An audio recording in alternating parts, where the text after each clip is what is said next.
அப்போ திரும்பி மற்ற விஷயத்துக்கு நீங்கள் சொல்லும் போது அப்படி தான், வானத்தை விட்டு கடந்து போனதுக்கு நீங்கள் ஆற்றல் தேவை, ஆற்றல் தேவைன்னா திரும்பி அதை படிக்கிறேன். மனித ஜின் கூட்டமே வானங்கள் மற்றும் பூமியின் விளிம்புகளை கடந்து செல்ல நீங்கள் சக்தி பெற்றால் கடந்து செல்லுங்கள். இதில் என்ன இருக்குங்க? இதில் என்ன அறிவியல் இருக்கு? கடந்து செல்ல ஆற்றல் இருந்தால் கடந்து செல்லுங்கள். ஒரு விஷயம், அவ்வளோதான். அதோ பறந்து கொண்டு இருக்கிறதே அந்த பறவை, நான் நினைத்தால் அதை கீழே விழ வைக்க முடியும். அது நான் தான் பறக்க வச்சிருக்கேன்னு சொல்றாரு. இதில் என்ன அறிவியல் இருக்கு? அதே மாதிரியான ஒரு வசனம், முடிஞ்சா பறங்க, முடிஞ்ச போங்கன்னு. அதில் விளைவா எல்லைகளை கடந்து செல்லுங்கள். எல்லைனா என்ன இருக்க முடியும்? அந்த எல்லைன்னா இப்போ பூமிக்கு அந்தாண்ட இருக்கிறதுலாம் நம்ம எல்லாரும் உணர்ந்துருக்கோமா? இப்போ இருக்கிற அதே தான். நமக்கு நேரடியாக போகாததுனால நிச்சயமாக அதுக்கு அந்தாண்ட பிரபஞ்சம் இருக்குனால அதை நம்ம ஒரு கற்பனை பண்ணுறோம், இல்லை படத்தில் பார்க்குறோம். அதே மாதிரியான அறிவு தான் கடந்து செல்லுங்கள். அவர் எந்த அர்த்தத்தில் சொன்னாரோ அதை நேரடியாக புரிஞ்சுக்கின்னா நீங்கள் கடந்து செல்லுங்கள். ஆற்றல் பெற்றால் கடந்து செல்லுங்கள். அவருக்கு அந்த ஆற்றலுக்கான அறிவை கொடுத்துருந்தா அறிவியல். அது கடந்து செல்லுங்கள்னு ஒரு வசனம். எவ்வளவோ இதை சொல்லியிருக்கேங்க. அதாவது வாகனங்கள் வரும்னு சொன்னால் அது அறிவியல்னா அதை எப்படி எடுத்துக்கிறீங்க? கண்டுபிடிக்கல, வரும், கடந்து செல்லுங்கள். எல்லாத்தையும் சொல்கிற மாதிரி சேர்ந்து சொன்னதில் அறிவியலை கண்டுபிடிக்கக்கூடாது. அறிவியல் அங்கே இருக்கிறதா நீங்கள் புகுத்துறீங்க. நேரடி அறிவியல் இல்லை. கடந்து செல்ல ஆற்றல் இருந்தால் கடந்து செல்லுங்கள்ங்கிறதுல நீங்கள் எந்த விதத்தில் நேரடியாக உங்களுக்கு அறிவியல் தெரியுது? அதில் எனக்கு அதில் அறிவியல் இருக்கிறதா தெரியல ஐயா. நேரடியாக திரும்பி நான் அதில் படிக்கும்போது உங்களுக்கு அதில் இருக்கிற அறிவியல் தெரிகிற அளவுக்கு எனக்கு அதில் அறிவியல் தெரியல ஐயா. மனித ஜின் கூட்டமே வானங்கள் மற்றும் பூமியின் விழுங்களை கடந்து செல்ல நீங்கள் சக்தி பெற்றால் கடந்து செல்லுங்கள். ஆற்றல் மூலம் தவிர நீங்கள் கடந்து செல்ல மாட்டீர்கள். ஆமாம், பறக்கணும்னா ஒரு ஆற்றல் தேவை. அந்த ஆற்றல் ஒரு விமான சக்தியாக இருக்கலாம், வேறு எதுவாக இருக்கலாம், இல்லை இப்போ இருக்கிற லேட்டஸ்ட் விஷயமா இருக்கலாம். எதுவோ ஆற்றல் தேவை. ஆற்றல் இருந்தால் மட்டுமே கடக்க முடியும். அந்த ஆற்றல் தான் அவர் அதை சாதாரணமாக அதை விஷயமாக சொல்லியிருக்காரு. அந்த ஆற்றலுக்கான எந்த விளக்கமும் கொடுக்கல. கடந்து செல்ல முடிந்தால் கடந்து செல்லுங்கள். இன்னும் நிறைய வசனங்கள் சொல்லிக்கிட்டே வராங்க. அதில் இதுவும் ஒன்று. இப்போ நானும் ஒன்று அதான் திரும்பி சொன்னேன். அதை அவங்க சொல்லலை. 1000 வருடம் வாழ தகுதி இருந்தால் வாழுங்கள் அப்படி சொல்லிட்டாங்க. அப்போ அதுக்கு நிச்சயமாக அதில் வேறு அறிவியல் விளக்கம் இருக்குது. அந்த தகுதி இருந்தால் செஞ்சுட்டு போங்க. அப்புறம் இன்னும் நிறைய முரண்பாடு இருக்குது. அதில் இப்போ பெண்கள் விஷயத்தில் வரலனாலும், அதாவது மந்தையமாக அடிமை விஷயம்லாம் மந்தையாக 2 2ஆக 3 3ஆக 4 4ஆக மணந்து கொள்ளுங்கள். அப்போ முரண்பாடு அதில் இருக்குல்ல. நீங்கள் ஒரு 4 இதை சொல்லிவிட்டு அதுலேயே நின்று அதிலேயே முடிச்சிடக்கூடாது. முரண்பாடுன்னா ஒட்டுமொத்த முரண்பாடுக்கும் போயிடணும். இதில் முரண்பாடு அதில் மறுத்துட்டோன்னா அடுத்த விஷயத்துக்கு வந்துடுங்க. அறிவியல் இல்லைன்னு அதில் சொல்லும் போது நீங்கள் அதை நிரூபிக்கணும். இது சேர்த்து இழுக்கக்கூடாது. அது கூட அது நேரடி அர்த்தத்தில் தான் நான் புரிஞ்சுக்கணும். இதில் எனக்கு அப்படி இருக்கிறதா தெரியல. அப்போனா நிறைய விஷயங்கள், அதாவது இப்போ கிரைம் இப்போ வந்திருக்கு, அதுக்கப்புறம் அந்த சட்டத்தை மாற்றிருக்காங்கிறப்போ நான் சொன்ன மாதிரி ஒரு 6 மாத காலத்துலையோ இல்லை அவர் 24வது வருது, அதாவது ஒரு 40வது வயதுலேருந்து 63ஆகுதுன்னா ஒரு 23 24 வருஷம். அந்த 24 வருஷத்தில் பல்வேறு சமயத்தில் பல்வேறு விஷயங்கள் அவரே ஒரு இடத்துல சொல்லியிருக்கிறாரு. நான் அதை மாற்றி சொல்லியிருந்தேன்னா அதுக்கு சிறப்பான ஒன்று வரதா சொல்லியிருக்காரு. சிறப்பான வரத்துக்காக தான் மாற்றி சொல்லியிருக்கேன்னு. அப்போ அவரும் மாற்றி சொல்லியிருக்காரு. இப்போ வந்திருக்குல்ல, மீதி இருக்கிற வருஷத்துக்கு ஏன் மாற்றவே இல்லை? தேவையில்லையா? மாறலையா? உலகம் மாற்றத்துக்கு உட்படலையா? அப்போனா மாற்றத்துக்கு தேவையே இல்லை. ஏன்னா இதுக்கப்புறம் புதுசாக ஒருத்தவங்க திரும்பி இன்னொரு மாற்ற விட்டுறக்கூடாது, இதை இது பண்ணக்கூடாதுங்கிற ஒரு குறுகிய எண்ணமாக தான் எனக்கு படுது. இப்போ திரும்பி சொல்லணும், மாற்றம் உட்படணும், புதுசாக வந்துடக்கூடாது, முன்னாடியே முடிவு பண்ணிட்டாங்க.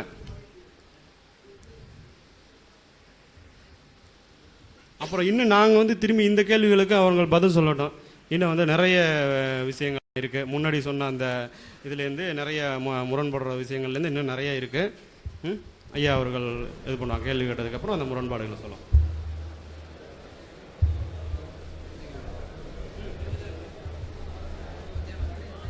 கொஞ்சம் அமைதி அறியுமா? கசகசன்னு கேட்குது. காமராஜர் முதலமைச்சராக இருக்கும்போது கடலூரில் ஒரு எம்எல்ஏ ஒரு போலீஸ்காரர் வீட்டில் கூட்டு போகிறார். அவர் மேலே ஒரு பெட்டிஷன் ஒரு ஆள் கொடுத்துட்டாரு, கூட்டு போகிறார். அவர் என்ன சொல்கிறார் தெரியுங்களா? நான் யார் தெரியுங்களா? நான் எம்எல்ஏ, நான் ஸ்டேஷனுக்கெல்லாம் வரமாட்டேங்கிறார். அப்போ போலீஸ்காரர் அவரை அடித்து இழுக்க பார்க்குறார், அடிச்சிடுறாரு. அடித்த உடனே போலீஸ்காரர் அடிக்கலை, கையை பிடிச்சி இழுக்கிறார்.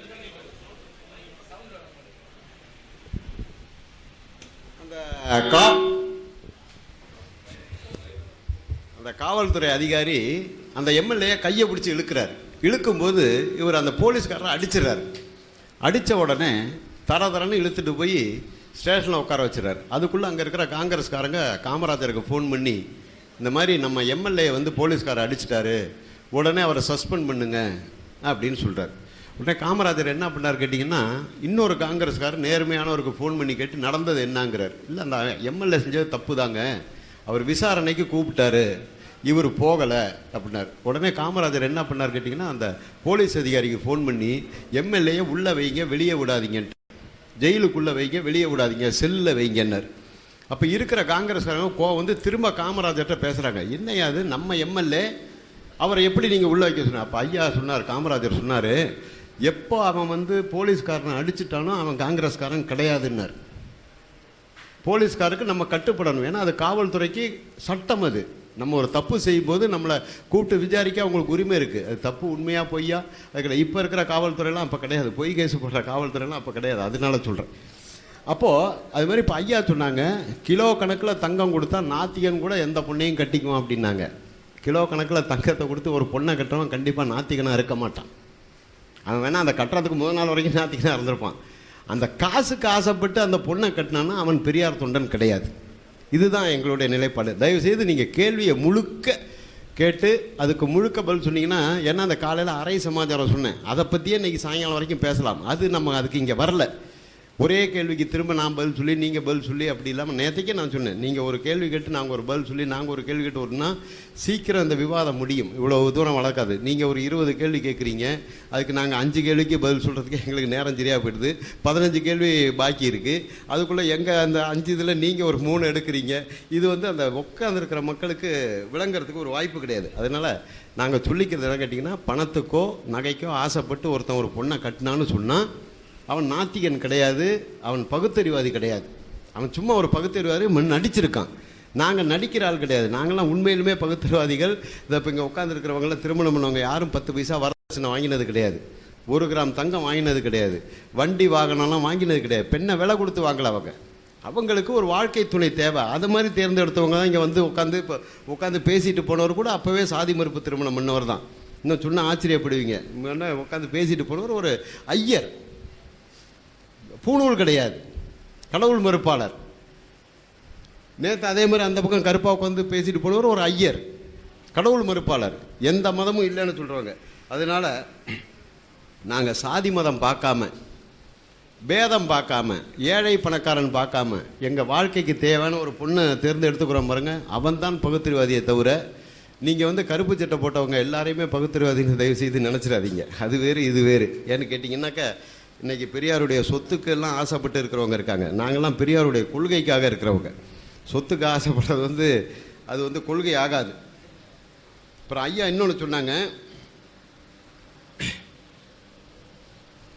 இந்த கிலோ கணக்கில் தங்கம் கொடுத்தா திருமணம் செஞ்சுக்குவான், ஆனால் நாத்திகன்னு சொல்லுவான் அப்படின்னாங்க. இன்றைக்கி இந்த எல்லா மதத்தையும் எல்லா கடவுளையும் ஏற்றுக்கிறவங்க, அதாவது அவங்க வந்து வரதட்சணை இல்லாமல் திருமணம் பண்ணுறவங்க எத்தனை பேர் இருக்காங்க? உங்கள் இஸ்லாத்தை எடுத்துக்கங்க, கிறிஸ்தவர்கள் எடுத்துக்கங்க, இந்துக்கள் எடுத்துக்கங்க, சீக்கியர்கள் எடுத்துக்கங்க. இப்போ நாங்கள் பண்ணுறத மாதிரி அவங்க பண்ணுறாங்களா? எல்லாம் வரதட்சணை தான். வரதட்சணை இல்லாமல் வேணால் நீங்கள் சொல்கிற மாதிரி ஒரு சிறு பகுதி உங்களால் மாற்றப்பட்டவர்கள், உங்கள் இயக்கத்தால் மாற்றப்பட்டவர்களுக்கெல்லாம், அதை வச்சு நம்ம உலகத்தை கணக்கிட முடியாது. அப்புறம் இன்னொரு செய்தி சொன்னாங்க, திருவள்ளுவர் சொல்கிற மாதிரி நீங்கள் நடக்கிறீங்களா? கொல்லான் புலாய் மறுத்தானே கைகூப்பி எல்லா உயிரும் தொழும். பிரியாணி போட்டால் சாப்பிட்றீங்க, கோழியை முழுசாக சாப்பிட்றீங்கன்னு ஐயா சொன்னாங்க. நாங்கள் திருவள்ளுவரை முழுக்க ஏற்றுக்கலை. திருக்குறள் மாநாடு முத போட்டது பெரியார் தான். அப்போ எங்கள் ஆளுங்கெல்லாம் போய் பெரியார்கிட்ட கேட்டாங்க, நீங்கள் என்ன திருக்குறளை ஏற்றுக்கிறீங்களா, அதில் மூடத்தனம் இருக்கே அப்படின்னாங்க. அப்போ ஐயா சொன்னார், அவன் ராமாயணத்துக்கு போடுறான், மகாபாரதத்துக்கு போடுறான், நமக்குன்னு சாதி மதம் இல்லாத ஒரே ஒரு மறை வந்து திருக்குறள். திருக்குறள் நாங்கள் ஏற்றுக்கிட்டது என்னன்னு கேட்டிங்கன்னா, அதில் உயர்வு தாழ்வு கிடையாது. சாதியை பற்றி பேசவே இல்லை, மதத்தை பற்றி பேசவே இல்லை. முழுக்க மனிதன் இப்படி தான் இருக்கணும், அன்போடு இருக்கணுங்க. அப்போ அன்புங்கிறது இன்னொரு உயிரை கொள்வது அன்பு கிடையாது. ஆனால் அதை நாங்கள் ஏற்றுக்கலை. ஏன்னு கேட்டிங்கன்னா, இன்றைக்கி நம்ம சாப்பிட்ற சாப்பாடு சுமாராக ஒரு 30 டன்னு வச்சுங்க. 20 டன் வந்து நம்ம சாப்பிட்றது கடல் உணவு. கடல்லேருந்து கிடைக்கிறது மட்டும் 20 டன், 3ல் 2 பங்கு கடல் உணவு. பாக்கி 1 டன் இருக்குது, ஒரு பகுதி இருக்குது பாருங்கள். அதில் தான் இந்த காக்கா, கோழி, புறா, ஆடு, மாடு, ஒட்டகம் இதெல்லாம் சாப்பிட்டுட்ருக்கோம். அதில் இந்த கீரை காய்கறி பார்த்திங்கன்னா நமக்கெல்லாம் அருகம்புல் கூட இன்றைக்கி திங்கிறது கிடைக்காது. நான் சைவம் தான் சாப்பிடுவேன், நான் திருக்குறளை ஏற்றுக்கிட்டேன்னு நம்மலாம் ஒரு வைராக்கியம் கொண்டுக்கிட்டோன்னா அவுத்திக்கிற காம்பு கூட நமக்கு கிடைக்காது. இருக்கிற மார்வாடியும் பார்ப்பானா அதை வாங்கி தின்றுவான், கிலோ 500 ரூபானா கூட. அதனால எங்களுக்கு திருக்குறள் முழுமையாக கிடையாது. அப்போ ஐயாட்ட கேட்டாங்க, அதை எப்படி நீங்கள் ஏற்றுக்கிறீங்க? நாங்கள் புள்ள இல்லாத பொம்பளை குளவிகளில் போட்டு தொட்டில் ஆட்டிகிட்டு இருப்போம், அதனால நான் திருக்குறளை ஏற்றுக்கிட்டு இருக்கேன்னாரு. எங்களை பொறுத்த வரைக்கும் திருக்குறளுக்கு அவ்வளவுதான் மரியாதை. புள்ள இல்லை மலடின்னு கேவலப்படுத்துகிறான், அவன் புள்ள இல்லாத பிள்ளைய போட்டு ஆட்டிகிட்டு இருக்கான். நாங்களும் ஒரு குளவிகளில் போட்டு ஆட்டிருக்கோமே தவிர திருக்குறள் இருக்க முழுக்க ஏற்றுக்க முடியாது. அதில் சாதி மதம் கிடையாது, உயர்வு தாழ்வு கிடையாது, அன்பை வலியுறுத்துறாரு. வள்ளலாரும் ஏதாவது சொன்னார், அன்பை தான் சொன்னார். எங்களுக்கு அந்த அன்பு தான், அதுதான் நான் முன்னாடியே கேட்டேன், மனித நேயத்துக்கு ஒத்து வர்றது எவ்வளவு இருக்கு அப்படின்னு கேட்டேன். இப்போ சொல்லிட்டு போனோன்னாக்கா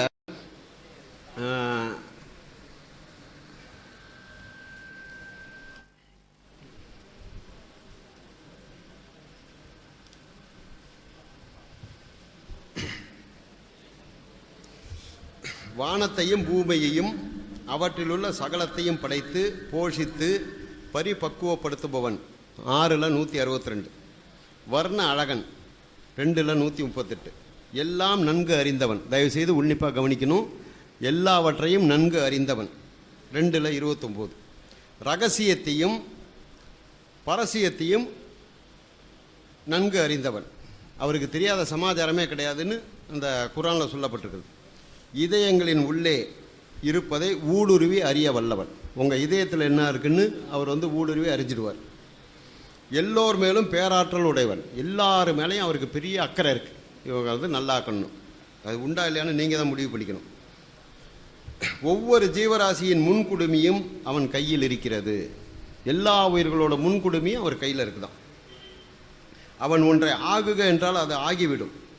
யாவரும் அவன் அளவில் தான் செல்ல வேண்டியது இருக்கிறது. எல்லாரும் அவரை நாடி தான் போக வேண்டியிருக்கு. உலகில் சகல காரியங்களையும் திட்டமிட்டு நடத்துபவன். இப்படியே படிச்சுட்டு போலாங்க. இதை நீங்கள் ஏற்றுக்கிட்டீங்கன்னு சொன்னால் இன்றைக்கி நடக்கிற கொலை கொள்ளை கருப்பழிப்பு அத்தனையுமே அவனால் தான் திட்டமிட்டு நடக்குது. நீங்கள் ஏற்றுக்கணும். ஏற்றுக்கிறவங்க எத்தனை பேர் இருக்கீங்க? எல்லா காரியங்களையும் திட்டமிட்டு நல்ல காரியங்களை மட்டும்னு சொன்னாலும் நாங்கள் விடமாட்டோம். அப்புறம் கெட்ட காரியங்களை யார் நடத்துகிறாங்க? ஏன்னா இறைவனை தாண்டி ஒரு ஆள் இல்லைன்னு சொல்கிறீங்க. இறைவன் தான் எல்லாத்துக்கும் காரணம், சகலகலா வல்லவன், அவன் அன்றி ஒரு அணு அசையாது, எல்லாம் அவன் செயல்னு சொல்லும்போது இவ்வளவு கெட்ட காரியங்கள் நடக்குதே, தினம் நடந்துக்கிட்டு இருக்கு. தொலைக்காட்சியில் பார்க்குறீங்க, செய்தியில் பார்க்குறீங்க. இதுக்கெல்லாம் யார் காரணம் தான் நாங்கள் கேட்குறோம். மிக பரிசுத்தமானவன், அளவற்ற அருளாளன், நிகரற்ற அன்புடையவன்.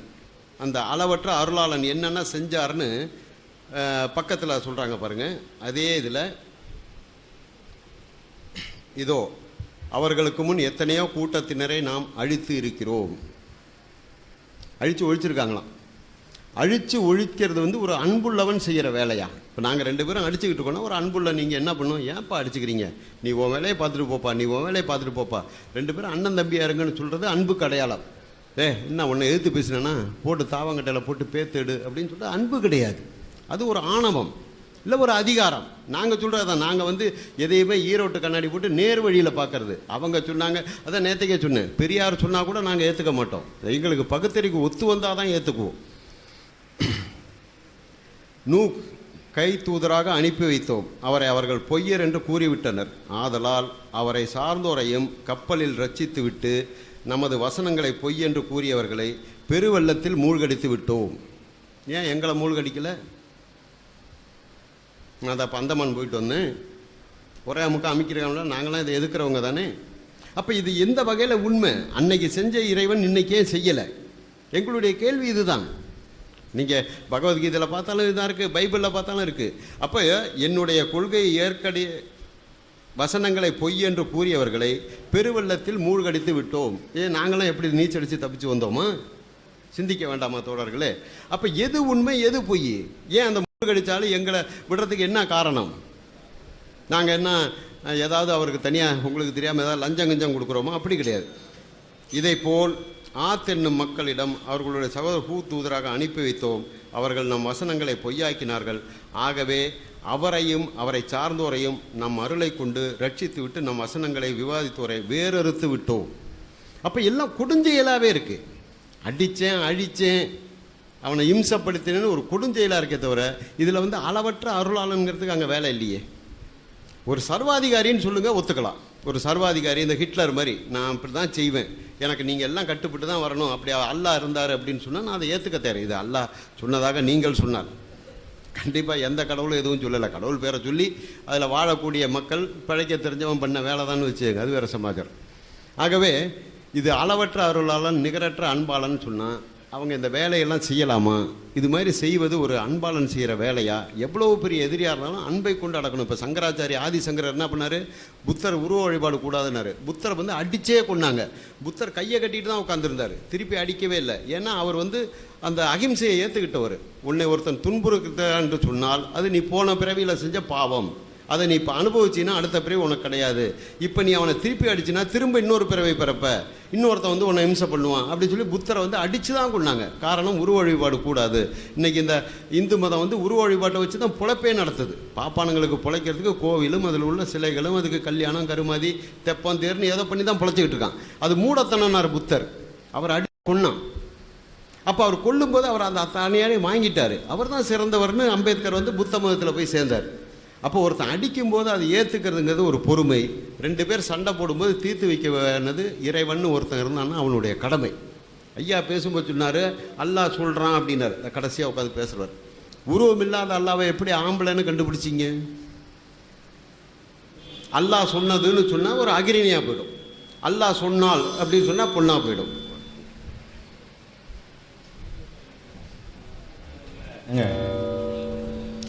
அன்புள்ள சகோதரர்களே, இப்போ தான் ஒரு வாதத்தை வச்சுருக்கிறாங்க. இது தலைப்புக்கு உள்ளே வர்றீங்க, வரவேற்கிறோம். இப்போ நீங்கள் கேட்ட கேள்வி வந்து குரானில் அளவற்ற அருளாளன் இருக்குது, அதே நேரத்தில் இந்த மாதிரி அநியாயம் பண்ணியிருக்கிறாரு கேட்குறீங்களா? இது கேட்க வேண்டிய ஒரு கேள்வி. இது நாங்கள் பதில் சொல்ல வேண்டிய ஒரு கேள்வி. அப்போ அழிச்சோங்கிறாரு, நாங்கள் எங்களையும் அழிக்கலை, நாங்களும் கடவுள் இல்லைன்னு தானே சொல்கிறோம். இது இந்த 2 விஷயம் அறிவுபூர்வமாக கேட்டிருக்கிறீங்க. இது தலைப்புக்கு உட்பட்ட கேள்வி, நாங்கள் பதில் சொல்ல வேண்டிய கேள்வி. அதுக்கு முன்னாடி அந்த நம்ம கேட்ட 4 கேள்வி இருக்குல்ல, அந்த 4 கேள்விக்கு நீங்கள் பதில் சொல்லலைங்கிறத நிறுவிடணும். ஏன்னா தேனி விஷயத்துக்கு நீ அனுபவ அறிவை கொண்டு சொல்ல முடியாது. பிரபஞ்சம் விரிவடையுதுங்கிறத முகமது சொல்லியிருக்க முடியாது. முகமது தவிர வேறு யாரை தான் சொல்லியிருக்க முடியும்னு நீங்கள் சொல்லணும். அது யார்? முகமதுடைய அறிவை கொண்டு, அந்த காலத்து அறிவை கொண்டு சொல்ல இயலாது. அது மாதிரி வந்து இந்த இதயம் விரிகிற விஷயத்தை சொல்லும் பொழுது வெற்றிவேந்தன் வந்து அதில் கவனிக்க வேண்டிய முக்கியமான பாயிண்ட் விட்டுட்டே கவனிக்கிறார். அவர் என்ன சொல்கிறாருன்னு கேட்டால், மனிதன் வந்து சில நேரங்களில் கவலை ஏற்படும் போது சுருங்குறது, இதயம் விரிவடைகிறது சாதாரண விஷயம் தானங்க. நீங்கள் சொல்லலாமே இதயம் சுருங்குது, இதயம் விரிவடையுதுங்கிற மேற்றையெல்லாம் இதுக்கு வந்து ஒரு பெரிய அறிவியல் அறிவுலாம் வேண்டியதில்லை, சும்மாவே சொல்லலாம். ஒரு கவலையாக இருக்கும்போது இதயம் சுருங்கி போயிடும் அப்படிங்கிற அடிப்படையில் அதை கொண்டு போகிறாரு. கேள்வி அது இல்லை. கேள்வி என்னன்னு கேட்டால் அதுக்கு சொன்ன உதாரணம் தான். எந்த மாதிரி சுருங்குகிறது என்றால், வானில் ஏறி செல்பவனுடைய இதயம் சுருங்குமே, அந்த மாதிரிங்கிறதுல தான் நாங்கள் கேள்வி கேட்குறோம். நீங்கள் இதைத்தான் சொல்ல இயலும். எதை சொல்ல இயலும்? நீங்கள் சொல்ல முடியும். கவலை இருந்தால் சுருங்கிடுவான், அது இருந்தால் சுருங்கிடுவான், கோவம் வந்தால் இதயம் சுருங்கிடும், விரிஞ்சு ஏதோ சொல்லிட்டு போங்க. குதிச்சா கூட சுருங்குறாது, குதிச்சா விரியத்தான் செய்யும், அது சுருங்க கூட வச்சுக்கிடுவோம். மேலேருந்து கீழே வந்தால் விரியும், கீழே இருந்து மேலே போனால் சுருங்கும். சரி, அப்படி வச்சுக்கிறோம். ஏதோ ஒன்று நடக்குது. இது வேண்டாம், அனுபவ அறிவுள்ள சொல்லலாம். இந்த உதாரணத்தை அனுபவ அறிவுள்ள சொல்ல இயலுமா? வானத்தில் ஒருத்தன் ஏறி நம்ம நடந்த செய்தி சொல்கிற மாதிரி வானத்தில் ஒருத்தன் ஏறி போவானே, போகும்போது இருக்குமே, அந்த மாதிரி இருக்குங்கிற அந்த உதாரணத்தில் தான் கேள்வி கேட்குறோம். அதை பதில் சொல்லாமல் அவர் என்ன செய்கிறாரு? அது வந்து இது யாரும் சொல்லலாமே, சாதாரணமாக சொல்லலாமேங்கிறாரு. அதை சாதாரணமாக சொல்லலாம், இதை சாதாரணமாக சொல்ல முடியாது. அது 2 விஷயம் இருக்கிறது. சரியா? அப்போ வந்து இந்த மொத்த 4க்கும் அவங்க பதில் இல்லை. என்ன பதில் இல்லை? இது கடவுள் தான் சொல்லியிருப்பான்னு நாங்கள் சொல்கிறோம். முகமதுடைய அறிவை கொண்டு, அனுபவ அறிவை கொண்டு சொல்ல முடியாதுங்கிறோம். அவங்களுக்கு அதுக்கு என்ன இல்லை, ஆன்சர் கிடையாது. இப்போ அவர் கேட்குற கேள்விக்கு வரும், அது சொல்லிடணும்ல. இப்போ இறைவனை பொறுத்த வரைக்கும் அளவற்ற அருளாளன் சொல்வது உண்மை. அளவற்ற அருளுக்கும் இளிச்சமாய்த்தனத்துக்கும் வித்தியாசம் இருக்கிறது. இப்போ அளவற்ற அருள்னு சொல்லிட்டு ஒரு ரொம்ப இறக்கம் உள்ளவனாக இருக்கிறான், அவனை வந்து செருப்படுத்தி அடிக்கும் போதும் கையை கட்டிட்டு இருந்தால் அவன் அளவற்ற அருளாளனை திருப்பி அடிக்கணும்ல. அளவற்ற அருளாளன்கிறது என்னன்னா, யாருக்கு அருள் செய்யணுமோ அவர்களுக்கு செஞ்சாதான் அளவற்ற அருள். ஒரு அரசாங்கம் இருக்கிறது, ஒரு கொலகாரனை தூக்குல தூக்கி போட்டு செஞ்சோன்னா கொடூரமான அரசாங்கம்னு அதை சொல்வதா, அல்லது செய்ய வேண்டிய அளவற்ற அருள் செஞ்சிருக்கிறான்னு சொல்வதா? அவ்வளோ பேருக்கு அருள் பண்ணியிருக்கிறான். அந்த கொலகாரனை தூக்கி போடலைன்னா ஒன்று 1000 பேரை கொண்டுட்டு போயிடுவான். அப்போ தீயவங்களை கெட்டவங்களை அழித்தல் என்பது வந்து அளவற்ற அருளுக்கு நிகர்ந்து எதிர்ங்கிறாங்களே. இதில் எந்த ஒரு லாஜிக்காவது இருக்குதா? ஒரு கெட்ட செயல் செய்கிறான், மனிதனை அடக்கி ஆடுறான், நான் தான் கடவுளுங்கிறான். எந்த மாதிரி ஆட்கள் அழிக்கப்படுறாங்க? மக்களுக்கு எதிராக யுத்தம் செய்தவர்கள். 2 பாயிண்ட்டுக்கு நான் விளக்கம் சொல்லணும். இப்பயும் அழிக்கப்படலைங்கிறதுக்கு நான் பதில் சொல்லணும். ஆனால் இது அளவற்ற அருளுக்கு எதிராங்கிறதுக்கு நான் பதில் சொல்லணும். ஃபர்ஸ்ட் நான் சொல்றேன், ஒரு நல்ல ஒரு கட்டுப்பாடான ஒரு கல்விக்கூடம் என்று சொன்னால் அந்த டிசிப்ளினை மீறக்கூடியவர்கள் மீது நடவடிக்கை எடுத்தால் இரக்கமற்ற ஒரு நிர்வாகம் என்று சொல்வீங்களா? அங்க ஹெராயின் வித்து மாணவர்களை கெடுக்கிறான், அவனை நீக்குறாங்க, என்னையா நீ கொடூரமானவனா இருக்கன்னு சொல்லுவீங்களா? மூட்டு மக்களை காப்பாற்றினான்னு சொல்லுவீங்களா?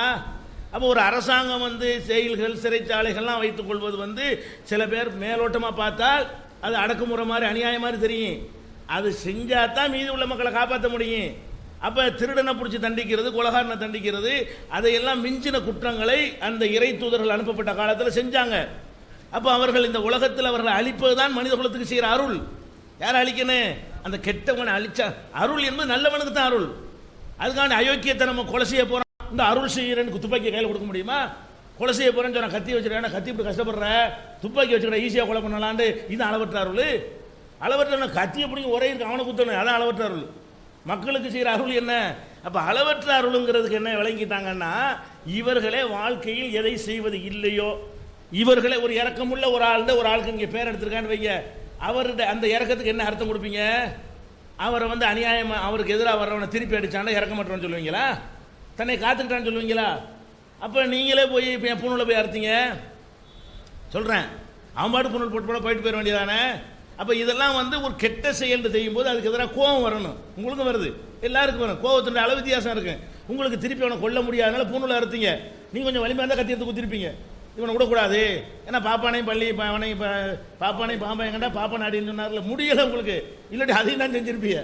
அந்த சும்மா கம்மியாக இருந்தால் அவன் மிஞ்சிரு வாடகைக்க வெளியில் வண்டிங்க, சின்ன நூலை மட்டும் எடுத்துட்டு ஓடி போயிடுவோமே, சின்ன கேஸ் தானே போடுவான். அப்போ நான் என்ன கேட்குறேன், அளவற்ற அருளாளன்னு ஒரு விஷயம் குரானில் சொன்னால் ஒட்டு மொத்தமாக படிங்க. அவங்கெல்லாம் என்ன செஞ்சாங்க? ஹோமோசெக்ஸில் ஒரு சாரார் ஈடுபட்டாங்க.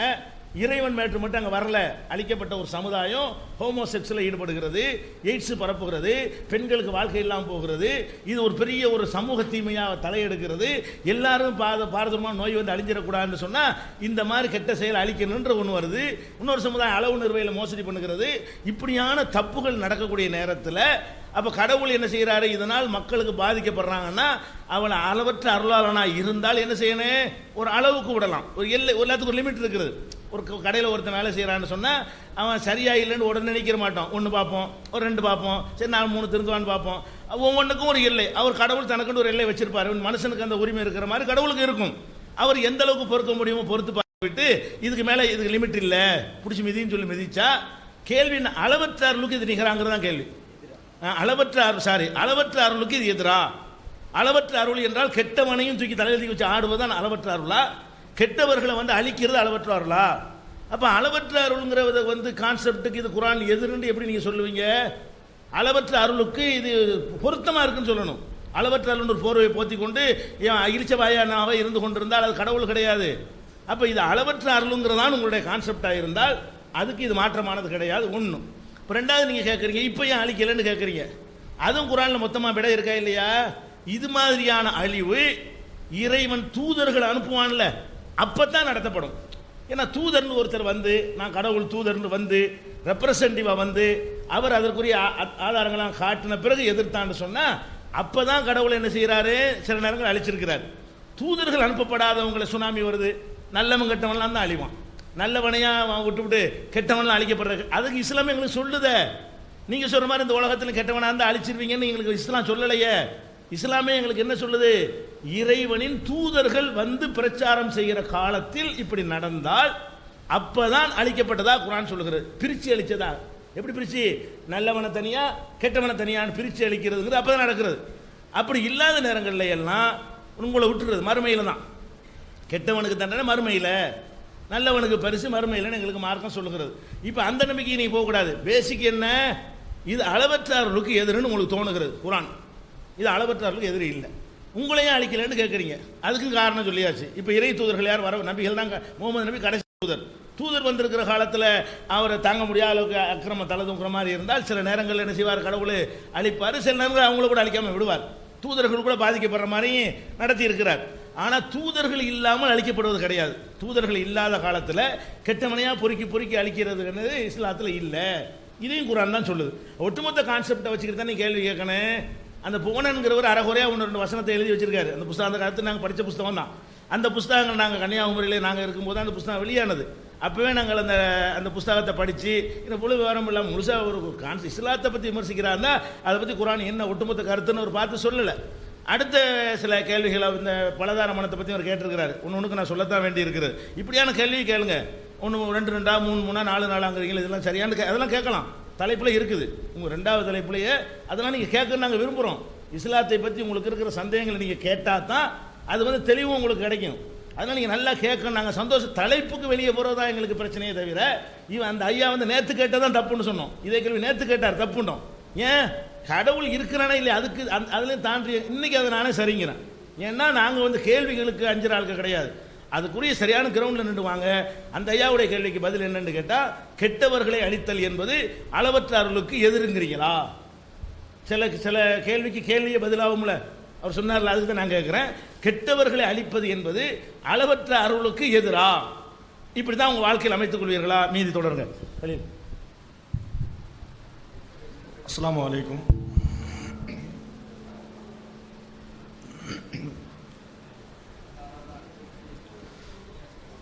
நம்ம அடுத்த இன்னொரு விஷயத்துக்கு போவோம்.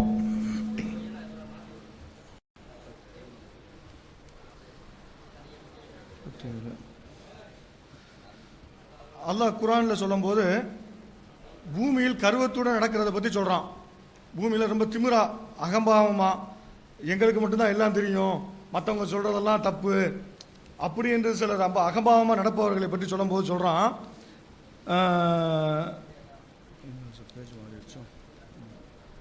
பூமியில் கர்வத்துடன் நடக்காதே, நீ பூமியை பிளந்து மலைகளின் உயரத்தின் அளவை அடையவே மாட்டாய்.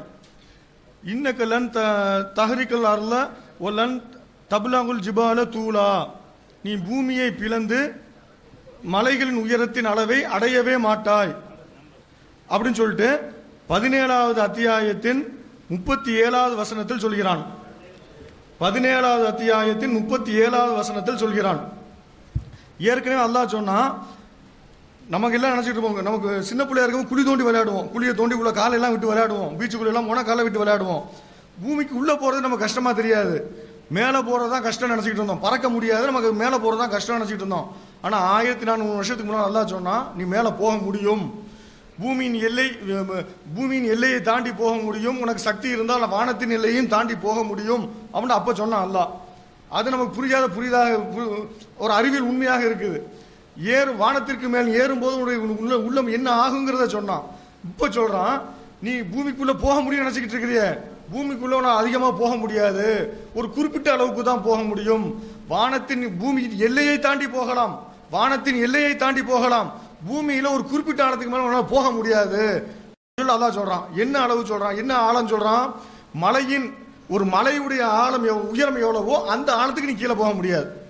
இப்போ உதாரணத்துக்கு நம்ம எடுத்துக்கிட்டீங்கன்னா, மலையுடைய அளவுகளை எடுத்துக்கிட்டீங்கன்னா, உலகில் இருக்கிறதுலே ஹையஸ்ட் பீக் உங்களுக்கு எல்லாத்துக்குமே தெரிஞ்சதுதான் எவரெஸ்ட். எவரெஸ்டுடைய உயரம் 8.848 கிலோமீட்டர். அதாவது இமயமலையில் உள்ள எவரெஸ்ட் சிகரம் அந்த உச்சி, அது 8.8 கிலோமீட்டர், 8.25 கிலோமீட்டர் வச்சுக்கோங்களேன், 8.25 கிலோமீட்டர் உயரம் இருக்குது.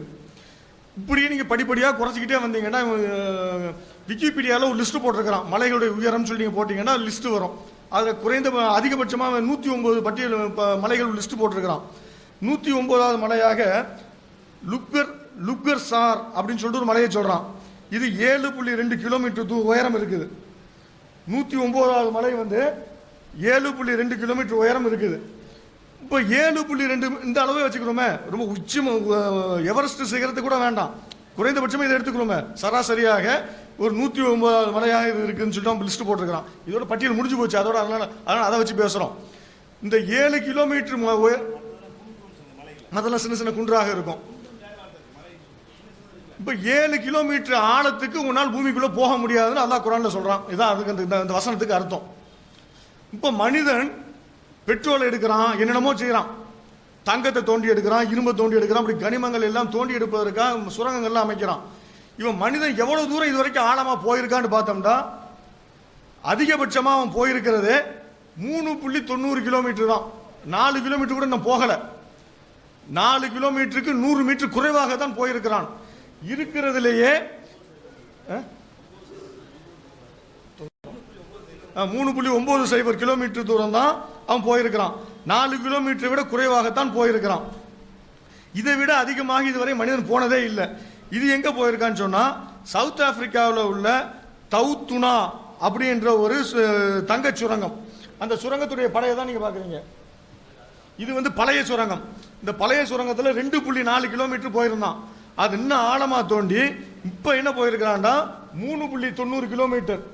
அதுல 3.90 கிலோமீட்டர் போயிருக்கிறான். அவன் போகும்போது வாசல்ல எல்லாம் அந்த மைனை பாத்தீங்கன்னா வாசல்ல எல்லா இடத்துலயும் இதான் போட்டிருப்பான், safety is a first concern. பாதுகாப்பு தான் ரொம்ப முக்கியம், பாதுகாப்பு தான் ரொம்ப முக்கியம். அப்படின்னா அது கீழே போறது பாதுகாப்பு இல்லை, இதுக்குள்ள போறதே ரொம்ப பாதுகாப்பு ஆபத்து. ஆனா பாதுகாப்பு ஏற்பாடுலாம் செய்து போறான். இந்த இடத்துக்குள்ள போனா அதனுடைய டெம்பரேச்சரை சொல்றான். அந்த உள்ளக்க அது என்ன டெம்பரேச்சர் இருக்குங்கிறத அவன் சொல்றான். 55 டிகிரி செல்சியஸ் இருக்குமா. இந்த 3.90 கிலோமீட்டர் தூரத்துக்குள்ள ஆழத்துக்குள்ள போனா 55 டிகிரி செல்சியஸ் இருக்குங்கிறான். நேத்து டாக்டர் இன்னைக்கு அவர் இருந்திருந்தா நல்லா இருந்திருக்கும். நம்முடைய சொல்லக்கூடிய அறிவியல் இதெல்லாம் அவர் ஏத்துக்கிட்டு இருந்திருப்பார். அறிவியலை பத்தி இது நல்ல விவரம் தெரிஞ்சவராக இருந்தனால ஓரளவுக்கு ஏத்திருந்திருப்பார். அவர் இல்லாத நமக்கு ஒரு சங்கடமா தான் இருக்குது. அவர் நேற்று சொல்லும் போது சொன்னார், இந்த கோல்ட் பிளட்டட் வார்ம் பிளட்டட் அனிமல்ஸை பற்றி சொன்னார். நம்முடைய பாடி டெம்பரேச்சர் 35 டிகிரி செல்சியஸ்ல இருந்து 40 வரைக்கும் தான் தாங்கும். 37 தான் நார்மலு, 38 காய்ச்சல், 39 ரொம்ப கஷ்டம், 40க்கு மேலே போகாது. அதுக்கு மேலே போனால் செத்துருவான். உஷ்ணம் தாங்காம மனுஷன் செத்துருவான். 40 டிகிரிக்கு மேலே உள்ள வெக்கையை நம்மளால தாங்க முடியாது. இதுதான் இயற்கை மனிதனுடைய அமைப்பு. ஆனால் இங்கே என்னண்டா 55 டிகிரி செல்சியஸ் எத்தனை கிலோமீட்டர் போகும்போது ஏறத்தாழ 4 கிலோமீட்டர் வச்சுக்கிறேங்க. 4 கிலோமீட்டர் தூரத்தில் போகும்போது 55 டிகிரி செல்சியஸ். இதுக்கு அவன் போட்டுக்கிறத அங்கே போட்டுருக்கான் பார்த்தீங்களா, 55 டிகிரி செல்சியஸ். 55 டிகிரி செல்சியஸ் தான். இதுக்கு ஏர் கண்டிஷன்லாம் பண்ணியிருக்கிறாங்க. அதை பார்த்தீங்கன்னா அவங்க போட்டிருப்பாங்க, the mine is so deep, the mine is so deep. எங்க வச்சுட்டீங்களா சார்? அதில் ஏர் கண்டிஷன்லாம் வச்சு தான் இவ்வளோ ஆழத்துக்கு போகிறாங்க. இல்லைன்னா இந்த ஆழத்துக்குள்ள போக முடியாது. இதுக்கு கீழே போனான்னா மனுஷன் தாங்க மாட்டான் வெப்பத்தை. அதனால தான் அல்லாஹ் சவாலாக விடுகிறான், நீங்க மலையுடைய உயரத்திற்கு, நீங்க சாதாரணமாக மலை என்று இதெல்லாம் கருதுறீங்களோ, நான் நார்மலாக பார்த்துட்டீங்க மலையுடைய லிஸ்ட்டை பார்த்தீங்க, இந்த இந்த அளவுக்கு ஆழமாக உங்களால் போக முடியாது என்று குர்ஆன் சவால் விட்டு கொண்டிருக்கிறது. இதில் ஒரு அறிவியல் உண்மை ஒன்று இருக்குது. இந்த அறிவியல் உண்மையை முகமது எவ்வாறு தெரிந்து கொண்டார்? 1400 வருஷத்துக்கு முன்னால எப்படி அவர் புரிஞ்சிருப்பார்? இதை எந்த அனுபவத்தில் வச்சு தோண்டினாரு? 2 கிலோமீட்டர் தோண்டி உள்ள போய் பார்த்தாரா? ஏதாவது சான்று இருந்தா சொல்லுங்க. அவருக்கு அனுபவத்தை வைத்து எழுதினார், அனுபவத்தை வைத்து எழுதினாருங்களே, எந்த அனுபவம்? இது அனுபவத்தை பற்றி சொன்னது இல்லை. இது ஏதோ ஒன்று அவருக்கு தெரியாத ஒரு விஷயத்தை அவருக்கு யாரோ ஒன்று சொல்லிக் கொடுக்குறாங்க. இது இறைவனிடமிருந்து வந்ததுதாங்கிறதுக்கு இது ஒரு ஆதாரம். அது மாத்திரம் இல்லை, இது ஒரு சவாலும் இருந்துகிட்டு இருக்குது. இதை விட ஆழமா உன்னால போக முடியாதுடா அப்படின்னு சொல்லி சவால் விட்டுக்கிட்டு இருக்குது. பகுத்தறிவு பேசக்கூடிய சகோதரர்கள் எங்களையே அழிக்கலன்னு கேட்குறீங்கல்ல, இப்போ நான் உங்களை திருப்பி கேட்குறேன், இதை விட ஆழமா நீங்க போய் காட்டுங்க. நீங்க போய் காட்டிட்டு குர்ஆன் வந்து பொய்யா சொல்லிருச்சு, இறைவனுடைய வேதம் இல்லைன்னு சொல்லி நிரூபிச்சுட்டு போயிருங்க. போக முடியாது. இதுக்கு மேல சான்று வேண்டியதில்லை, செஞ்சு காட்டிருங்களேன். செஞ்சு காட்டிட்டா முடிஞ்சு போச்சு சார். இல்ல அதுக்கு மேல போக வேண்டாம், இது இந்த ஒன்னோட நிறுத்திக்கிறோம் சார். டைம் இருக்கா? முடியாதுல்ல. ஆற்றல் இருந்தா போகலான்னு சொல்லிட்டு இவர் விட்டு அடிச்சாருன்னு சொன்னாரு. அந்த வானத்துக்கு பூமிக்கு மேல. இப்ப பூமிக்கு அடியில போறது ஆற்றல் இருந்தா நீ போய்க்கோன்னு சொல்லியிருக்கிறாங்க. ஆமா, சொல்லலன்னு இல்ல இல்ல நீங்க அடுத்து நீங்க சேர்த்துக்கிறீங்க. இல்ல நான் ஒன்னும் அடுத்ததுக்கு போட்டா. ஆமா அதே அடுத்து நிறைய இருக்குது, நிறைய சொல்ல வேண்டியது. நீங்க பேசிக்கிட்டு நேரம் போயிடுது. அடுத்த ஆழத்துக்கு போகிறோம். ஏன் கட் பண்ணீங்க? ஹலோ, சலசலப்பு பண்ணாதீங்க, சைலண்டா இருங்க. அன்புள்ள சகோதரர்களே, பூமியுடைய ஆழத்திற்கு போறதை பத்தி அழகாக சொன்னார்கள். இது ஒரு முகமதுடைய அறிவை கொண்டு சொல்லவே இயலாது. வெப்பத்தை மட்டும் அவங்க சொல்றாங்க. வெப்பத்தை தாண்டி கீழே போக ஈர்க்கக்கூடிய சக்தி கூட பூமிக்கு மேலே எவ்வளவு இருக்குதோ அவ்வளோ கீழே இருக்காது. கீழே போக போக உங்களுடைய எடை வந்து 2 மடங்கா 3 மடங்கா 4 மடங்கா ஆகும். 50 கிலோ மனுஷனுடைய எடை 200 கிலோ ஆயிரும். எடைங்கிறது அழுத்தம் தானே, புவி ஈர்ப்பு தான். சந்திரனில் போனால் எடை இருக்காது உங்களுக்கு. அப்போ எடை கூடும் பொழுது நம்ம சிமிங்கெல்லாம் எப்படி தரைக்கு வந்து செத்து போயிடுதுல, தரை கடலில் இருக்கும்போது அதனுடைய வெயிட் கம்மியாக இருக்குது. தரையில் வந்துச்சுன்னு சொன்னால் அதனுடைய வெயிட் அதை சாவடிச்சு போடும், அதனுடைய வெயிட் உணர முடியாமல். அந்த மாதிரி நிலைமைக்கு இன்னும் கொஞ்சம் கீழே போனால் மனுஷன் என்ன செய்வான், இழுப்பு சக்தியிலேயே ஆள் ஒவ்வொருத்தரும் இருந்த கை வந்து 10 கிலோவாக போயிடும். 10 கிலோ பொருளை தூக்கிட்டு ஒவ்வொரு செகண்ட் நிற்க முடியுமா? மண்டை வந்து 25 கிலோவாக போயிடும். அப்போ இப்படி போனால் என்ன அப்படிலாம் சொல்கிறான் விஞ்ஞானிகள். ஆராய்ச்சி பண்ணி மேக்சிமம் முண்டி பார்த்தா நிறைய செட்டப்லாம் பண்ணி ஒரு 5 கிலோமீட்டர் போகலாம், ஏன் ஒரு மலை அளவு போக முடியாதுன்னு சொல்லி இன்றைக்கி விஞ்ஞானிகள் ப்ரூவ் பண்ணியிருக்கிறான். இது அனுபவத்தில் எப்படி சொல்ல இயலும்? ஒரு கிணறு வெட்டியிருந்தாங்க அந்த காலத்தில், அந்த தூரத்துக்கு மேலே மக்கள் போனது கிடையாது. இது எந்த அனுபவத்தை வைத்து முகமது அறிந்தார்? இது கடவுளால் தான் சொல்ல முடியுமா அல்லது மனிதன் சொல்லக்கூடிய விதத்தில் இருக்கிறதா என்று 5வது ஒரு லிஸ்ட்டை நாங்கள் போட்டிருக்கிறோம். சிலது விட்டுருக்கு, இன்னும் கடவுளை அவன்கிறீங்க அவளுங்கிறீங்கன்னு கேட்டாங்க. சிலதெல்லாம் நான் விட்டோம்னா டைம் இல்லாமல் விட்டுருப்போம், செகண்ட் ரூமில் அதெல்லாம் வந்துடும் பதில், ஏதாவது விடுபட்டு இருந்தா.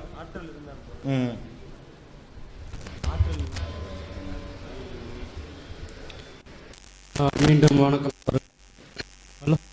ஹலோ வணக்கம். அதாவது முதல்ல வந்து கடைசி கேள்விக்கு மறுக்கலாம், முதல்ல அவர் சொன்னதுலேருந்து மறுக்கலாம். இருந்தாலும் அவர் இடையில வந்து ஒரு அறிவியல் விளக்கம், அதாவது டாக்டர் வராததுக்கு ஒரு காரணம், நேற்று ஒரு 1 மணி நேரம் சொன்ன விஷயத்தையும் சரி, கடைசியாக ஒரு அறிவியல் பூர்வ விளக்கம் சொன்னதையும் நீங்கள் கடவுளை கண்டுபிடிச்சிட்டோம், ஏதோ பக்கத்தில் உட்கார வச்சிருக்க மாதிரியோ இல்லை சூட்கேஸில் இருக்கிற மாதிரியோ கண்டுபிடிச்சிட்டோம்னு சொல்லி அந்த நிலைப்பாடில் தான் இருக்கீங்க. அதனால தான் அவர் இன்றைக்கி அறிவியல் பூர்வமாக விளக்கம் சொல்லியும் நீங்கள் ஏற்றுக்கிறதுனால தான் திரும்பி வரல. இப்போ வந்திருக்க நாங்களும் வந்து அறிவியல் தெரியாமல் இல்லை, நீங்கள் சொல்ல அதே ஜுரத்துக்கு ஒரு கிருமி உள்ளே போணுச்சுன்னா அதுக்கப்புறம் தான் ஜுரம் வருது. அந்த கிருமி ஏன்னா அந்த வெள்ளை அணுக்களை அனுப்பி 100 டிகிரி செல்சியஸுக்கு மேலே போனால் அந்த கிருமி உயிர் வாழாதுங்கிற அறிவியலில் தான் 100 டிகிரி செல்சியஸுக்கு வருது. அடுத்த அதாவது 105 டிகிரிக்கு மேலே உடம்பு போணுச்சுன்னா அடுத்த 1 மணி நேரத்தில் அவன் மரணத்தை தழுவிடுவான். அந்த இதுக்கும் கீழே 97 டிகிரிக்கும் கீழே வந்தாலும் அடுத்த 1 மணி நேரத்தில் அவன் மரணத்தை வரும். 100 டிகிரிக்கு போனால் மற்ற கிருமிகள் உயிர் வாழ முடியாதுங்கிற அறிவியல் தழுவி தான் நம்ம உடம்பு வந்து சூடாகுது. இது வந்து அறிவியல் தெரியாமல் நம்ம இங்கே வரலை. அவர் வந்து நீங்கள் சொன்ன அறிவியலை ஏற்றுக்கலைங்கிற கோபத்தில் தான் அவர் போயிட்டார். இன்னைக்கு காரணம் டாக்டர் வராததுக்கு காரணம் நீங்கள் சொன்ன அறிவியலை ஏற்றுக்கலை, அவ்வளோதான். நமக்கு தெரிஞ்ச அறிவியலை வச்சே விளக்கங்களாம், நாங்களும் அறிவியல் தெரியாமல் வரல. அதுக்கப்புறம் முதல்ல வந்து கெட்டவனை தண்டிக்கணும், இல்லை சரி, கெட்டவன் வந்து அப்போ கடவுளோட கட்டுப்பாட்டில் இல்லைங்களா? அப்போ கெட்டவன்லாம் யாருங்க? இப்போ அதாவது படைக்கும்போது எல்லாரையும் ஒன்றா படைச்சார். மனிதனை வந்து அந்த சைத்தானை விட்டு வணங்க சொன்னார். நான் வந்து எனக்கு வாய்ப்பு கொடுத்தீங்கன்னா நான் அவங்கள வழி கெடுத்துருவேன், நீங்கள் வாய்ப்பு கொடுங்க, என்னோட வந்து கடைசி உலகம் அழிகிற வரைக்கும் உங்களுக்கு நான் வந்து எனக்கு வாய்ப்பு கொடுங்க, நான் எவ்வளோ பேரை வழி கெடுக்கிறேன்னு பாருங்க. நீங்களே தான் வாய்ப்பு கொடுத்தீங்க. அப்புறம் வழி கெடுத்துட்டானோடனே நீங்கள் இப்படி வழி கெட்டு போயிடுவேன், அவன் பேச்சை கேட்காத பேர் வச்சு ஏன் புலம்பணும்? வழி கெடுக்க அனுப்பி விட்டா வழி கெடுத்துக்கிட்டு இருக்கான், நீ ஏன் அப்புறம் குறுக்க புந்துக்க லபோன்னு ஒவ்வொரு சமயத்துலையும் கத்திக்கிட்டே இருக்கணும்? ஒவ்வொரு பக்கத்துக்கு பக்கம் முரண்பாடு எனக்கு எப்படி வந்துச்சுன்னா, எந்த பக்கத்தை புரட்டினாலும் மிரட்டல். வழி கெடுக்கப்பட்டவர்களே நீங்கள் நேராக செல்லுங்கள். ஏன் நேராக சொல்லணும்? நீங்கள் முன்னாடியே எல்லாரையும் நேராகவே வச்சுருந்தா ஏன் அந்த சைதான அப்போ முன்னாடியே சொல்லியிருக்கலாம்ல, இந்த வேலைலாம் வச்சுக்க கூடாது, நான் சொன்ன கேளு அப்படின்னு சொல்லியிருக்கலாம்ல. வழி கெடுக்க விட்டுட்டு அப்புறம் வந்து அவங்க தூதர்களை அடித்து கொண்டுட்டாங்க, முறை தவிர முறையில் தூதர்களை அடித்து கொண்டாங்கன்னாக்கா அப்புறம் ஏன் அது சைதான் செயல்னா அப்போ ஏன் கட்டுப்படுத்தணும்? நீனு அப்போ மற்ற ஆட்கள்லாம் வந்து கடவுளோட கட்டுப்பாட்டில் இல்லைங்களா? கடவுளோட நிலைப்பாடு என்ன? அவர் என்ன சொல்லியிருக்கிறாரு? அரிசி மேலே உட்காந்துக்கிட்டு ரெப்ரசன்டேட்டிவ் அனுப்புகிறாரா?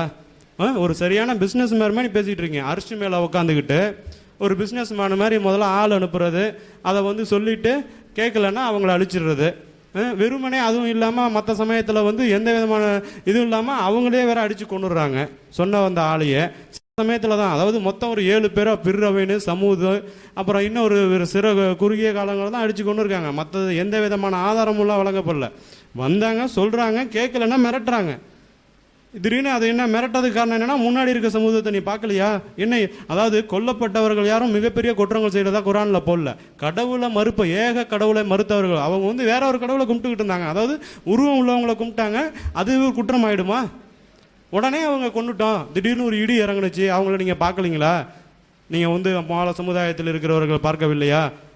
நீங்கள் வந்து வழிகெடுத்து போய் கொண்டு இருக்கிறீர்கள். இதே தான் பக்கத்துக்கு பக்கம் பாருங்கள், பக்கத்துக்கு பக்கம் மிரட்டல்.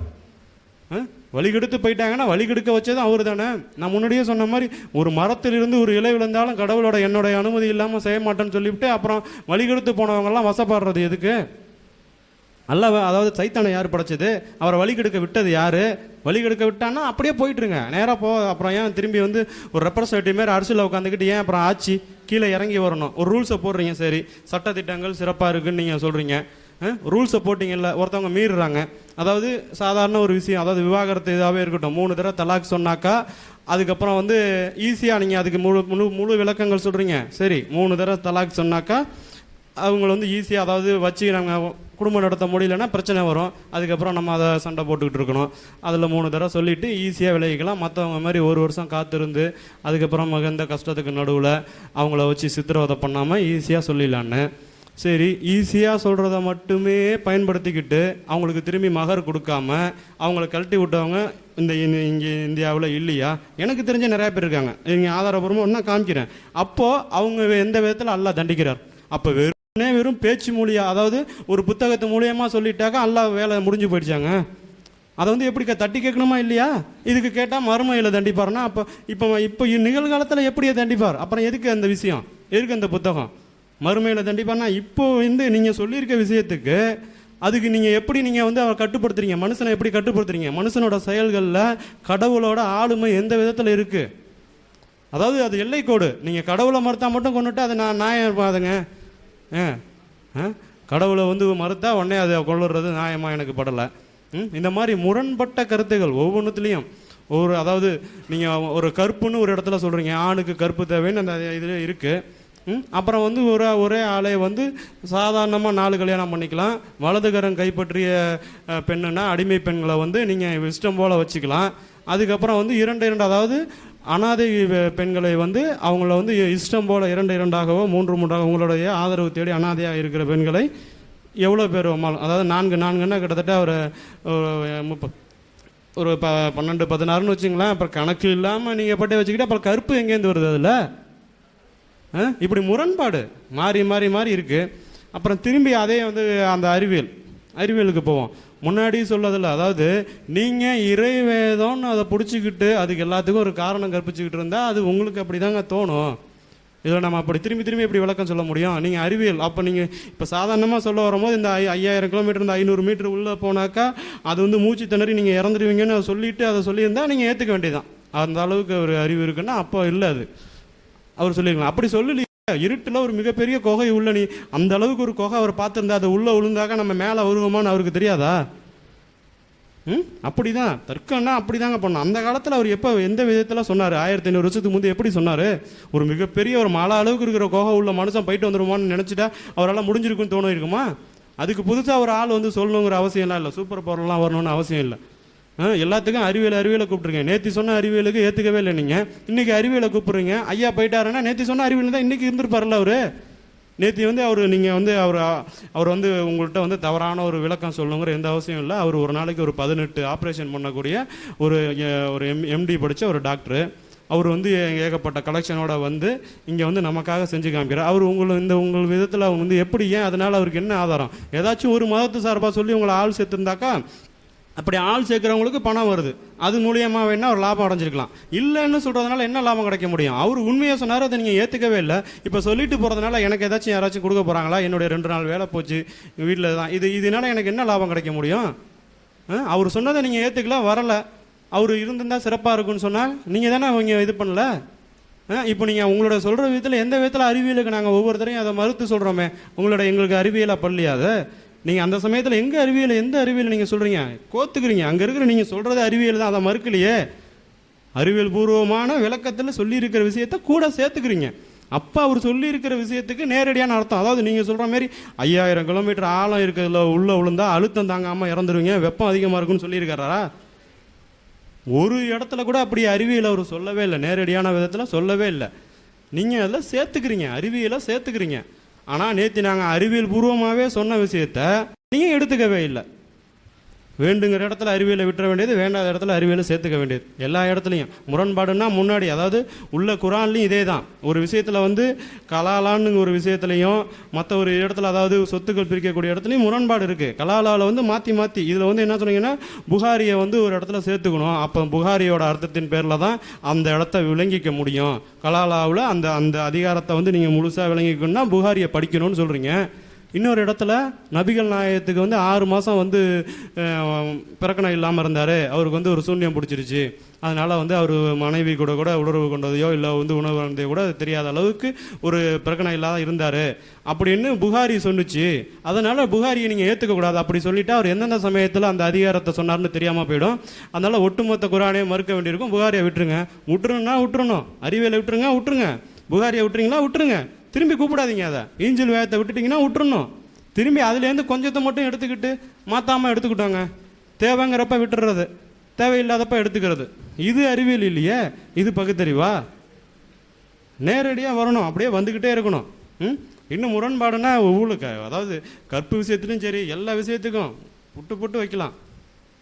அந்த நான் 5 விஷயத்தை மட்டும் சொல்லிவிட்டு அதுக்கெல்லாம் அறிவியலுக்கு அதாவது அவர் அறிவியல் விளக்கத்தோட வானத்தில் போகிறதுக்கும் மற்ற விண்ணு பிளந்து போகிறதுக்கு நீங்கள் ஒன்று கண்டுபிடிப்பீங்கிறதுக்கும் அவருக்கு முன்னாடி ஏதாச்சும் ஒரு அறிவியல் தரமான ஒன்று ஏவுகணை கண்டுபிடிச்சதுக்கு இல்லை இருக்கும்பீங்க. ஒன்று ஏதாச்சும் ஒரு கோர்வையாக ஏதாச்சும் ஒன்று உள்ளே இருந்துச்சுன்னா அதை வச்சுக்கிட்டு ஏவுகணைக்கு முன்னாடியே சொல்லிட்டாங்க. அப்படியே போயிட்டு இருக்கக்கூடாது. அறிவியல் பூர்வமாகவே இப்போ சொல்லியிருக்காங்கன்னு சொல்லணும். அந்த காலத்தில் சொன்னதான் நேரடியாக தான் புரிஞ்சுக்கணும்.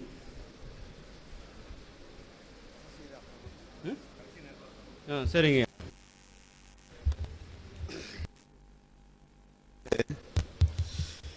முன்னாடியே சொன்னேன், கேள்வியை முழுமையாக புரிஞ்சுக்கிட்டு பதில் சொன்னீங்கன்னாக்கா அந்த கேள்வியை திரும்ப தொடர வேண்டிய அவசியம் இல்லை அப்படின்னு சொன்னேன். இப்போ ஐயா என்ன சொன்னாங்கன்னு கேட்டிங்கன்னாக்கா, இழிச்ச வாயந்தான் உத வாங்குவான், புத்திசாலி உத வாங்க மாட்டான் அப்படின்னு சொன்னாங்க. நான் என்ன கேட்டேன்னா, ஒரு அன்பே வடிவானவன், அருளே வடிவானவன் ஒருத்தனை அடிக்கலாமான்னு கேட்டேன். அவனை திருத்தணுங்கிறேன். அவன் ஏன் கெட்டவனாக போகிறான்? அறியாமையால் கெட்டவனாக போகிறான், முரண்பாடாக போகிறான். இப்போ நாங்கள்லாம் இதுதான், எங்களெல்லாம் திருத்திருக்கணும். ஏதோ தெரியாமல் தப்பு பண்ணிக்கிட்டு இருக்கிறோம். ஏன் எங்களை விட்டு வைக்கணும்? முன்னாடியே கேட்டேன். எல்லாரையும் மூழ்கடித்து கொன்று விட்டேன்னு சொன்னவர் ஏன் எங்களை கொள்ளன்னு கேட்டேன். எனக்கு 55 வயசு ஆகுது, இன்னும் கொள்ளலை. இந்த இப்போ போனவருக்கு 70 வயசு. அந்த வயசானவர் போனார் பாருங்க, 70 வயசு. இன்னுமே அவர் தானாகவே செத்து போயிடுவார், அவர் கொள்ள வேணாம் அவசியம் கிடையாது. எங்களை விட்டு வைக்கிறதுக்கு என்ன காரணம் அப்படின்னு கேட்டேன். அதுக்கு பதில் வரல. அப்போ இழிச்சவாயன் தான் உத வாங்குவான், அறிவாளி உத வாங்க மாட்டான்னா இது சாதாரண மக்களுக்குள்ள சமாச்சாரம். நம்ம பேசுறது இறைவனை பற்றி பேசிக்கிட்டு இருக்கோம். இறைவன் ஒருத்தனை திருத்தலாமா அழிக்கலாமா? தயவுசெய்து அது நீங்கள் தான் முடிவு எடுத்துக்கணும். ஏன்னா இறைவன்னா எல்லாமே தெரிஞ்சவன், எல்லார் மனதிலும் நான் தான் ஊடுருவி இருக்கிறேன்னு சொல்கிறான். அப்போது கெட்டவன் மனசுலேயும் அவர் தான் ஊடுருவி இருக்கணும். அதுதான் உண்மையாக இருக்கணும். நீங்கள் சொல்கிற அந்த வேதத்தில் எழுதுக்கப்படி எல்லார் மனதிலும் இருப்பதை அறிய வல்லவன், எல்லோர் மனதிலும் புகுந்து உள்ளே இருக்கும் ரகசியங்களை நான் அறிந்தவன். அப்போ கெட்டவன் மனசில் என்ன ரகசியம் இருக்குன்னு அவருக்கு தெரியணுமா வேண்டாமா?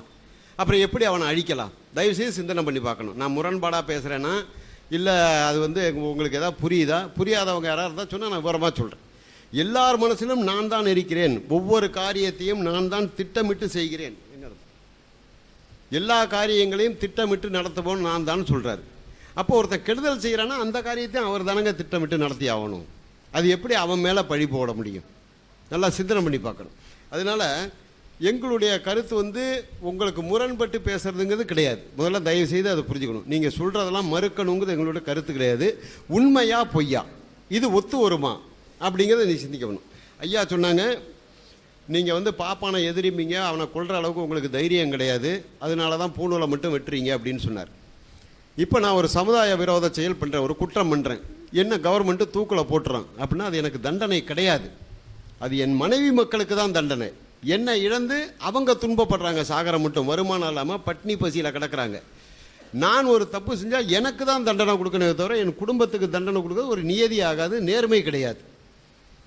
அப்போ ஏன் பூணூல் அறுத்தான் அந்த பாப்பானை அடிக்காமல்? அவனை அடித்து கொள்றதுங்கிறது பெரிய சமாச்சாரம் கிடையாது. 100க்கு 3 பேர் இருக்கான். பெரியார் சொன்னார், ஒரு காலகட்டம் வரும், நான் 3 சொல்லுவேன், நம்ம 100 பேர் போவோம், அவன் 100 பேர் வருவான், நம்மளால் 3 பேர் தான் சாவான், 97 பேரும் அவன் முழுக்க செத்துருவானார். 3% தான் இருக்கான்.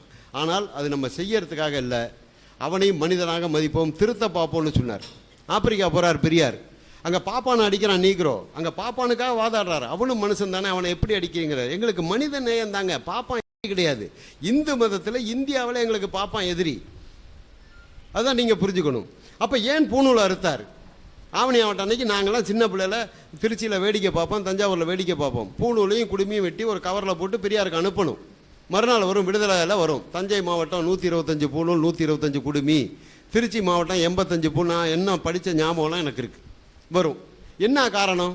அப்போ எல்லாம் பெரியார்கிட்ட போய் பாப்பானுங்க கேட்டாங்க, ஏங்க நீங்கள் ரொம்ப அன்பே வடிவானவர் சொன்னாங்க, மனிதநேயம் மிக்கவர் சொன்னாங்க, நாங்கள் எங்கள் உடம்புல ஒரு நூலை போட்டுக்கிறோம், எங்கள் தலையில் கொஞ்சோண்டு பின்னாடி குடுமி வச்சுக்கிறோம், இதனால உங்களுக்கு என்ன கஷ்டம் அப்படின்னு கேட்டாங்க. அதுக்கு ஐயா அருமையாக சொன்னார். என்ன தெரியுங்களா சொன்னார்? நம்ம யாரும் சொல்ல முடியாதுங்க, எல்லாரும் ஒரே தெருவில் வசிக்கிறோம். என் வீட்டு வாசலில் மட்டும் ஒரு போர்டு போட்டுக்கிறேன், பத்தினிகள் வாழும் இடம்னு, நீ விடுவியான்னு கேட்டார். இப்போ என் வீட்டு வாசலில் பத்தினிகள் வாழ்வுன்னு போர்டு போட்டால் அப்போ பக்கத்து வீட்டில் யார் இருக்கிறதா அர்த்தம்? பத்தினி இல்லாத ஒரு தேவடியாக இருக்கான்னு அர்த்தம். உடுவியா? அதே மாதிரி தான் சமுதாயத்தில் நாம் எல்லாம் மனிதனாக பிறந்திருக்கோம். பிறக்கும்போது உனக்கு இந்த நூல் கிடையாது. பிறக்கும்போது உனக்கு சாதாரணமாக எனக்கு எப்படி முடி இருக்கோ அதே தான் இருந்தது. அப்போ நீ முன்னாடி இருக்கிற முடியெல்லாம் வலிச்சுட்டு பின்னாடி கொஞ்சம் தொங்க விட்டு நீ மேல் ஜாதிங்கிற, உன் மேலே ஒரு நூலை போட்டுக்கிட்டு நீ மேல் ஜாதின்னு சொல்லும்போது தானாகவே நான் கீழே தள்ளப்படுகிறேன், நான் கீழ் ஜாதி ஆயிடுறேன். இந்த நூலை வெட்டினா நீ திரும்ப ஒரு நாவுக்கு வாங்கி அங்கே போட்டுருவேன். ஆனால் இது வளர்கிறதுக்கு உனக்கு 20 நாள் 25 நாள் ஆகும். இந்த 25 நாளாவது நீ கீழ் ஜாதியாக இருந்து அனுபவப்படு அப்படிங்கிறத தான் ஐயா வெட்டினாரே தவிர அவங்கள கொல்ல முடியாமல் அது வெட்டவில்லை. அப்புறம் ஐயா சொன்னாங்க, அவனை கொலை பண்ணால் கொலை கேஸ் வரும், பூணூலை வெட்டினா சின்ன கேஸ் வரும் தான். நீங்களாம் பூணூலை வெட்டி தயவுசெய்து புரிஞ்சு இதுக்கு பதிலை சொல்லுங்கள். பூணூலை வெட்டினா சின்ன கேஸ் வரும், ஆளை கொலை பண்ணிங்கன்னா பெரிய கேஸ் வரும்னு பயந்து தான் பூணூலை வெட்டுறீங்கன்னாங்க. போன மாதம் ஒரே ஒரு பூணூலை பெரம்பலூரில் எங்கள் தோழர் ஒருத்தர் ஒரு பாப்பானுக்கு அறுத்ததுக்காக தேசிய பாதுகாப்பு சட்டத்தில் கைது பண்ணியிருக்காங்க. அதுக்கு முன்னாடி அந்த ஆள் மேலே எந்த ஒரு குற்றமும் கிடையாது, அவர் ஜெயிலுக்கு போனது கிடையாது, ஒரு சின்ன கேஸ் கூட கிடையாது. ஒன்றை நான் பூணூலை அறுத்ததுக்கு தேசிய பாதுகாப்பு சட்டம் போட்டு இந்த கலைஞருடைய அரசு தான் கைது பண்ணியிருக்கு. பெரம்பலூர் லக்ஷ்மணன் பேர். இப்போ அவரை பெயிலில் எடுக்கிறதுக்கு நாங்கள் அவ்வளவு செலவு பண்ணியிருக்கிறோம். புரியுதுங்களா? அதனால இன்றைக்கி இந்த பூணூலில் தான் தேசியமே இருக்குன்ட்டு அரசு பண்ணிகிட்டு இருக்கானுங்க. ஒன்றை நான் பூணூல் வாங்கி போட்டால் நூல்கண்டு தீர்ந்து போச்சு. ஒரு நூல்கண்டு வாங்கினா நம்ம 20 பேர் பூணூல் போட்டு போகலாம். அப்போ இப்போ எங்களுடைய கை காசை செலவு பண்ணி நாங்கள் வந்திருக்கோம். உங்களுக்கு யார் செலவு பண்ணுறாங்கன்னு தெரியாது. உங்களுடைய இயக்கமாக நீங்கள்லாம் சேர்ந்து மாதம் ஏதாவது ஒரு தொகை கொடுத்து ஃபண்டு வச்சுட்டு பண்ணி எங்களுக்கெல்லாம் கிடையாது. இப்போ அவர் வந்திருக்காருன்னா அவருடைய செலவு, நான் வந்திருக்கேன்னா என்னுடைய செலவு. எங்களுக்கு பெரியாரும்